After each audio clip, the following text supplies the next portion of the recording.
Hey everybody, it is I, Matthew, your friendly neighborhood technician, and today we are shooting video. Here, I'll just show you here. We've got leftover parts ready to put on our Dodge Intrepid, and so that's what we're going to do. We're going to inch towards finishing that up. We've got our Chevy Tahoe 5.3 liter engine completely broke down for the warranty company. There we go. And so we've got the oil pump apart and proof that the oil pump is no good and all kinds of other good stuff going on. So while we're waiting on that to be approved and all that other good stuff, we'll finish up our Dodge Intrepid. Now, our Dodge Intrepid, this is going to be your 96, 97 Dodge Intrepid with a 3.3 liter engine in it. It's a pretty decent little car. The 3.3 liter engine is a known 300,000 mile engine. There are some common problems on this particular vehicle though. And one of the main issues that a lot of customers complain about, again, this particular vehicle, is slop in the steering. So in other words, when you're driving and you're turning left or right, it'll feel real sloppy. What a lot of people will do is they'll change out tie rod ends, inner and outer tie rods, in order to compensate. They'll also spend money on alignments when that is not the issue. The main issue with slop in your steering on the Dodge Intrepid is going to be right down here, and it's going to be your bushings for your rack and pinion. Tanky's up. Hey, Tank. Good boy. Good boy. Lay down, Tank. Come here, Tank. Lay down. He's already laying down. He's like, Dad, I'm already laying down. So, just want to make sure Tank went and go chase off some dog or something. Tank. Good boy. Okay. Do this. I don't want him to go run off. There. Alright, back on the car. So, oh, he's mad now. So, what you get is you get slop. The bushings for the rack and pinion, they go bad. And as you're turning left and right, this rack and pinion will shift left and right. Now, the proper factory way to fix this is to actually go ahead and replace the whole rack and pinion. That's how you're going to get your new bushings. However, the rack and pinion, my cost is about $250. You could probably find it cheaper online, but that's what it is in town for me. So it's also not an easy job to get that rack and pinion out. In order to get the rack and pinion out, you need to remove basically the top half of the engine to get the clearance to pull it out from back there. So it can get a little costly in both parts and labor. Not everybody has that kind of money, so we do what's called a budget fix, where we have the customer sign a waiver that they understand that this is going against factory procedure. And what I do on this bushing here is I go ahead and I install a off-road high-performance shock bushing. It's a pretty big bushing in there, and my bolt fits right in there, so I install shock bushings in there, and that's a pretty decent temporary fix. And then I go ahead and have the customer sign a waiver, and we go from there. So there you go. I better go talk with Tank. He's mad. Look, here he comes. Tank. Oh, look, he's groaning. Hey, you're a good boy, Tank. Yeah, you are. Man, you're nice and warm here. Come here. Come here, let me fix your sweater. He's groaning at me.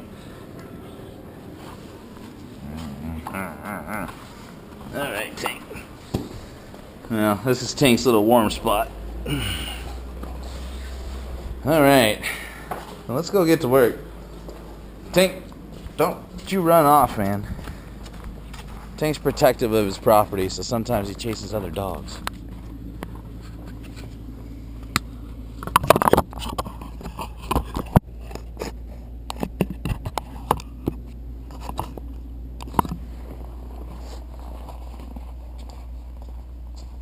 Tank. Over here, Tank.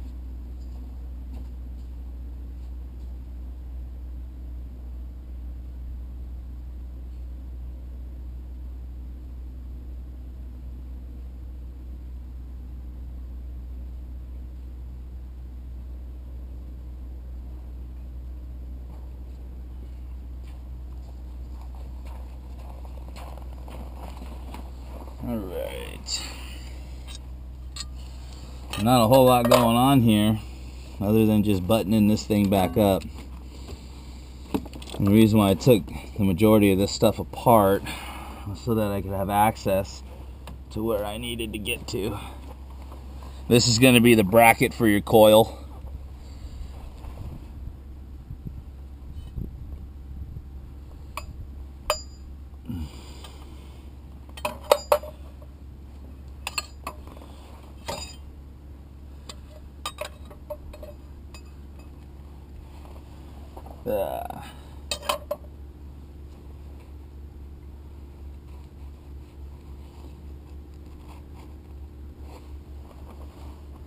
Where the heck are you going to be at?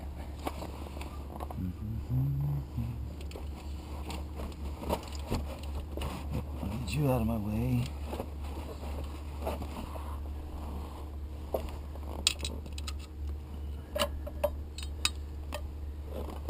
There we go.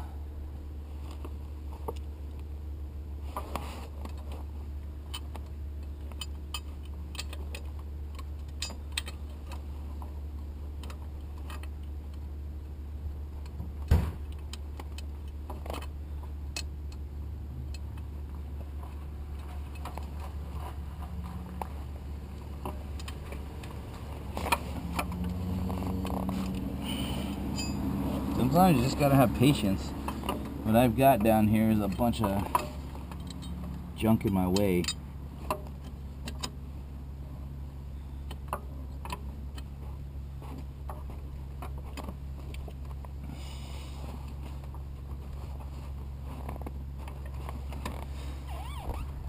Oh, come on now.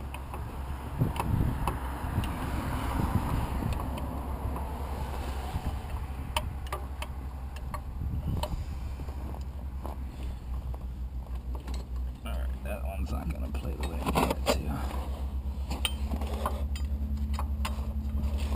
One of my problems I'm currently having is it's 27 degrees out. My glasses keep fogging up.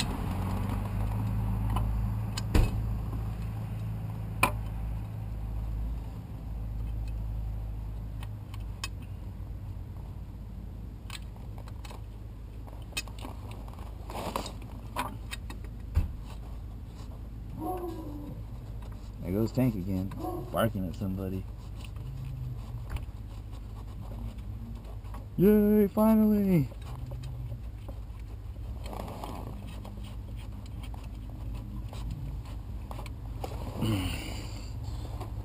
Tank!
Get off there.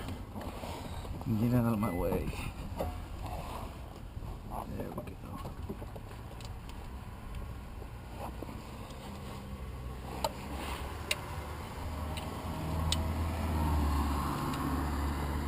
And whenever it's cold out like this and cars are under my care, I make sure that they have antifreeze in them. Because an engine block will crack overnight if you don't have antifreeze. If you just got water in there, or you got the wrong mixture of water, and that water freezes, you're in trouble.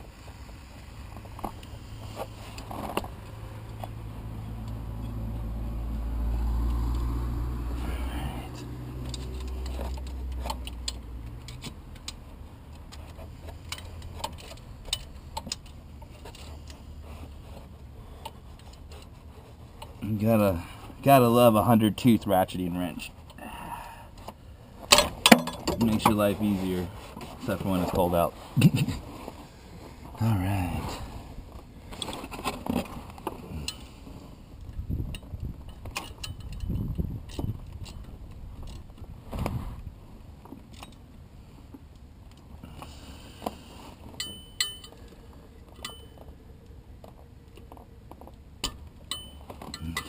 That bracket's on.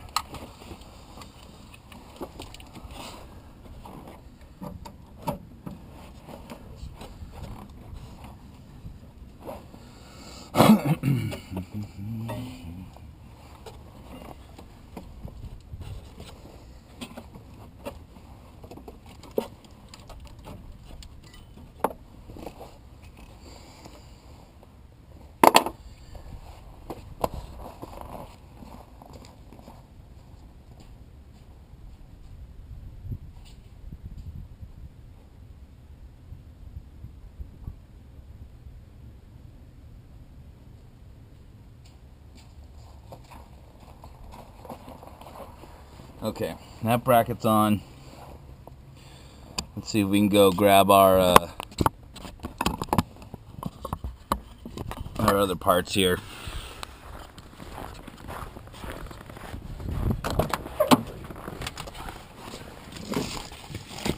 Let's see. Got this guy.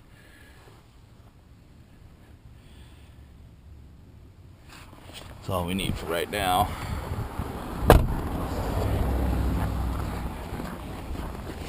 This is going to be your coil pack.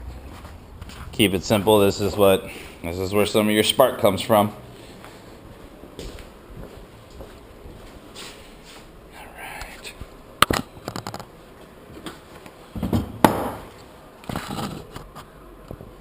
I gotta check on these kiddos real quick.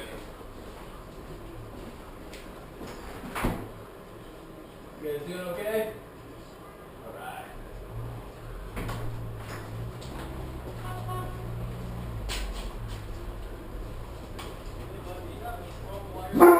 What's that?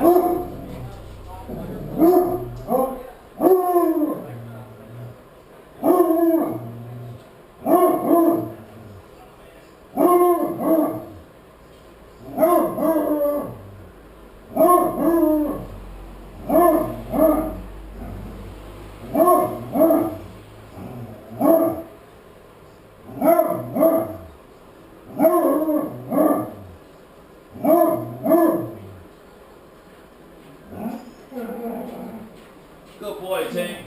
Good boy. Mailman just showed up.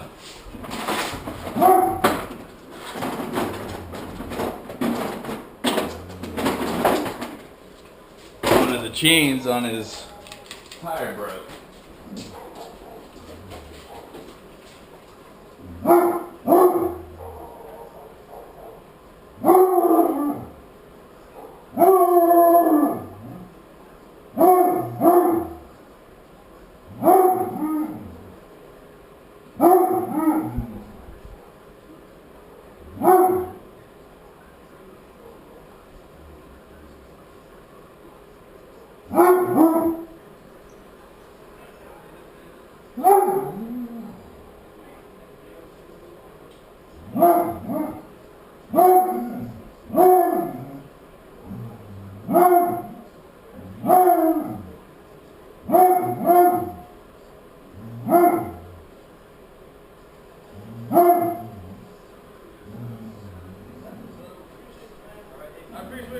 I appreciate what you do for us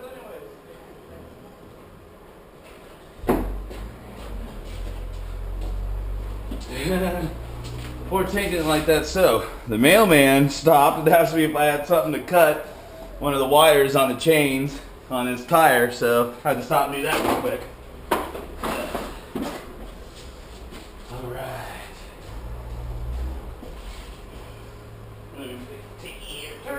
There you go.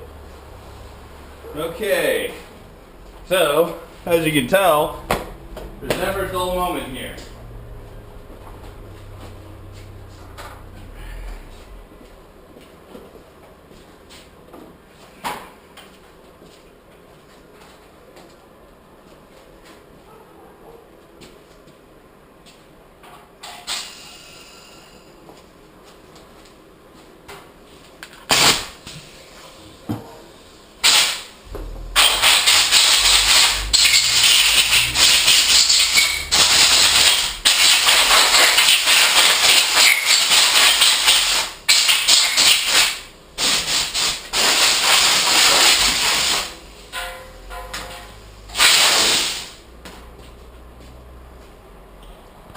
Alright, let's see about getting this installed.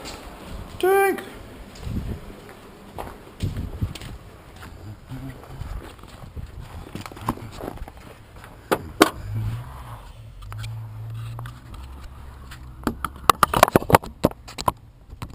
Alright, folks.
All right. Get our coil in, and we'll get our wires back on, and then, man, we're pretty much really finished with this. Double checking we just got to do stuff like double check our work and get her started up in the cold weather. And there's a procedure to starting something like this up in the cold weather. There really is.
Sounded like somebody just sent me a message. Let's see who did that.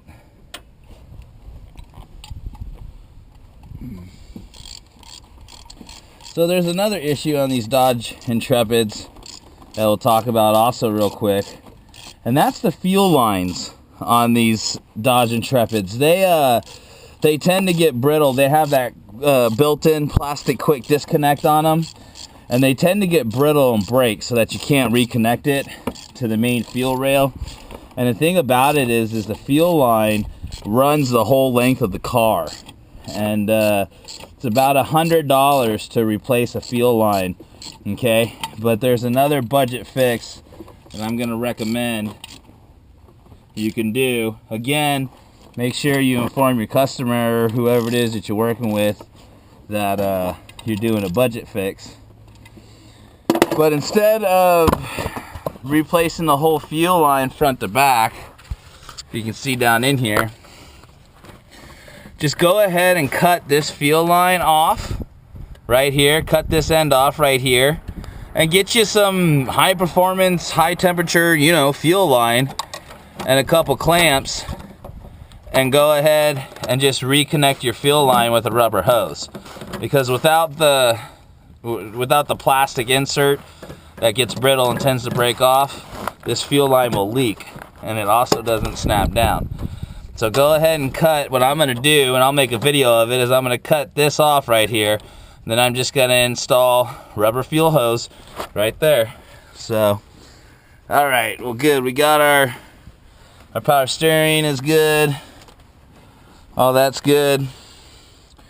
So now we're going to go ahead and get our wires installed next, and then go from there. So there you go, folks. There's just some information on this Dodge Intrepid. Please comment. Send me any questions you might have, even if it's concerning engine rebuilds. I'm extremely well versed on this 3.3 liter engine in the Dodge, so shoot me your questions, and I'll probably go ahead and make a video showing how to repair the fuel line under a budget and a few other things. Well, thank you for supporting me, Matthew, your friendly neighborhood technician. I hope everybody is having a good day. I am signing off.